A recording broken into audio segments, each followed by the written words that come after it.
This is Land of Fabula, Psalm 99. It's 9 verses and another psalm of praise and worship. Verse 1.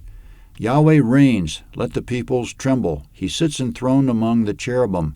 Let the earth be moved. Yahweh is great in Zion. He's high above all the peoples. Let them praise your great and awesome name. He is holy. The king's strength also loves justice. You do establish equity.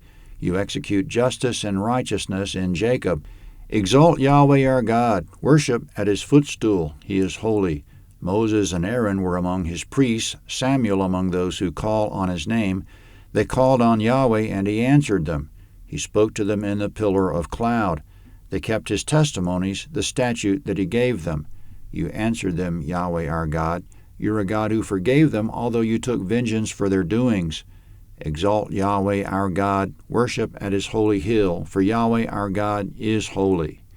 Comment in verse 1, Yahweh sits enthroned among the cherubim. Cherubim are winged heavenly creatures beneath the throne of God, Ezekiel 10:1.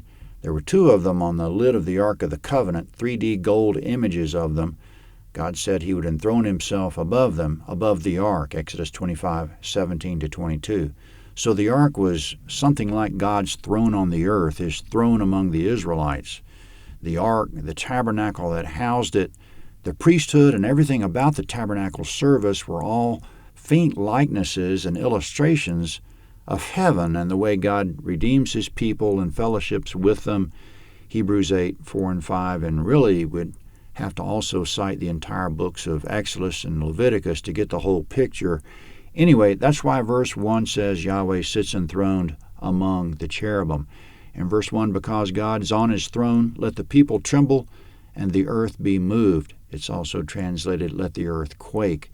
In verse 2, Yahweh is great in Zion. For a long time the ark was in the tabernacle Moses built, not in Zion, but because of Israel's rebellion in the days of Eli the priest, God vacated the ark from Moses' tabernacle. The ark was in Philistia for a while, which meant God had removed the glory of his presence from Israel. Then the ark came back to Israel, but was kept in a private home for about 20 years because the priests were afraid to put it in the tabernacle. Finally, David conquered Jerusalem, and God allowed him to move the ark there into a tent he made for it on Mount Zion being a hill in Jerusalem. Therefore Yahweh is great in Zion, as verse 2 of the psalm says, because he dwelt above the ark there. In verse 4, the king's strength loves justice. It's also translated, the king in his might loves justice, which makes more sense. In verse 8, Yahweh forgave Moses, Aaron, and Samuel, but took vengeance for their doings, meaning God forgave them, but they suffered consequences. Moses and Aaron sinned by not following God's instructions at the rock of Meribah, which was Yahweh's stated reason for bringing Aaron's life to an end at Mount Hor and Moses' life to an end at Mount Pisgah, not letting either of them enter the promised land, Numbers 20, verse 24, and Deuteronomy 32, verse 51. So Yahweh forgave them, but their sin still cost them. As verse 8 puts it, God took vengeance for their doings.